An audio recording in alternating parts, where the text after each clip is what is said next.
They thought it would only be for one night, a room to wait until morning.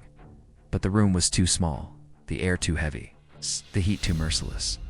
By dawn, over 100 men were dead. Not from bullets, not from swords, but from the simple cruelty of being locked inside a space where no human could survive. This is not legend, this is not myth. It happened in the summer of 1756 in the city of Calcutta. And what became known as the Black Hole of Calcutta would go on to change history forever. In the middle of the 18th century, India was not a single nation, but a land divided between kingdoms, empires, and European trading companies vying for power. Among them, none was more ambitious than the British East India Company. It was not simply a trading body, it was a private empire with its own soldiers, forts, and treaties. By 1756, the company had carved a stronghold in Bengal, one of the richest provinces in India, ruled by a young Nawab named Siraj-ud-Dowla. Siraj was only in his early 20s, but he inherited not just a throne, but suspicion. He distrusted the company and the growing fortress of Fort William in Calcutta. To him, the British were not traitors, but invaders. Tension escalated when the company began reinforcing its fortifications without his consent, claiming it was for protection against the French. To the Nawab, it was a direct challenge to his authority. The summer of 1756 was heavy with heat and politics. Siraj gathered his forces and marched on Calcutta, determined to remind the company who ruled Bengal. The defenders of Fort William were ill-prepared. The East India Company had a garrison, but many of its men were poorly trained, more clerks than soldiers. The leadership inside the fort was divided, unsure whether to fight or flee. Some escaped downriver as the Nawab's army closed in, others stayed behind, clinging to the walls and cannons of the fortress. When the assault came, it was swift. Siraj's troops overwhelmed the defenders, storming through the gates, cutting down resistance. Within hours, Calcutta fell. Smoke and screams drifted over the river, and by nightfall the British stronghold was nothing more than a prize for the Nawab. Those who remained alive inside Fort William, soldiers, merchants, and civilians, were rounded up as prisoners. The night that followed was chaotic. The Nawab's soldiers herded the captives into the courtyard waiting for orders. Some pleaded, others tried to bribe guards with coins or jewels. There was confusion. There were far more prisoners than expected. Somewhere between 120 and 150 men stood exhausted, bruised, and terrified. The soldiers needed a place to hold them until morning. That place was a small guard room in the fort's walls, barely 20 feet by 18, with a single barred window that opened into a courtyard. A room designed to hold no more than half a dozen men, yet the soldiers pushed them in, forcing body after body through the door until the chamber was packed. At first, the prisoners believed it would be temporary, just a night in discomfort, until they could be brought before the Nawab. They tried to calm themselves, pressing shoulder to shoulder in the stifling heat. But as the door slammed shut and the key turned in the lock, reality began to settle over them. The air was heavy. The window was small. Outside, the soldiers walked away, leaving them sealed in darkness.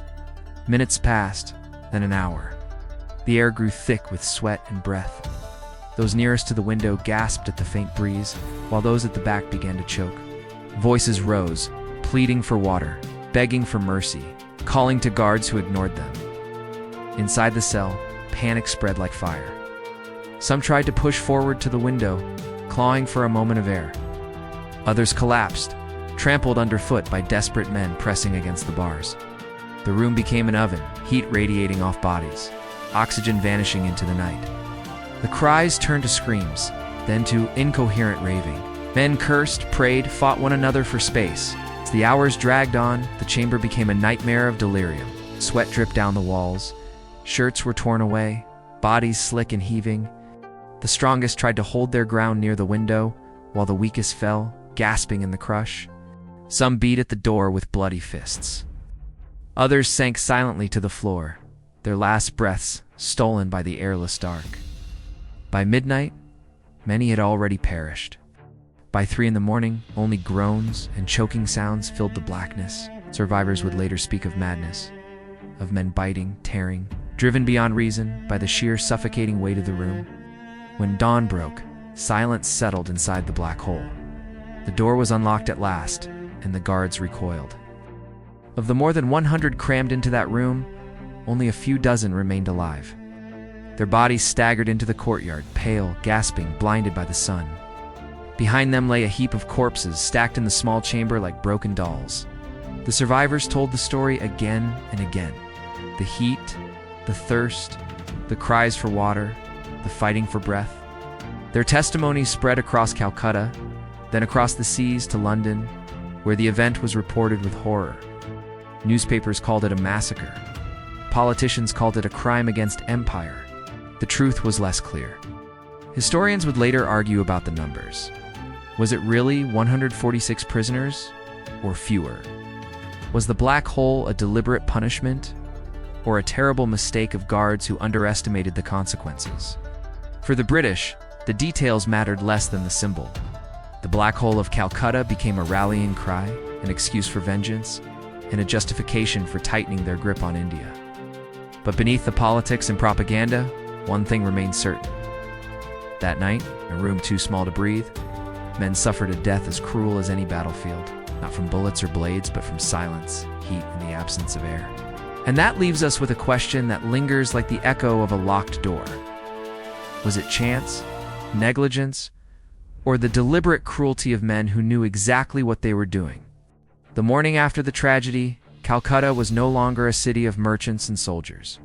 It was a graveyard of empire. The survivors, trembling and half delirious, tried to put into words what they had endured in that chamber. Their testimonies, scattered and fevered, painted a picture of cruelty so severe that it demanded explanation. For the Nawab Siraj-ud-Dowlah, the prisoners were little more than spoils of war. He had not ordered their deaths, or so his defenders later claimed. To him, the captives were an inconvenience, not a priority. He left their fate in the hands of guards who neither knew nor cared about the consequences of crowding men into that small guard room. Negligence, not intent, killed them. That is the charitable reading. But to the survivors, there was no such charity.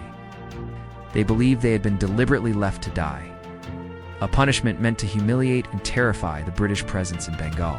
In their accounts, the guards mocked their cries for water, ignoring their pounding fists against the door.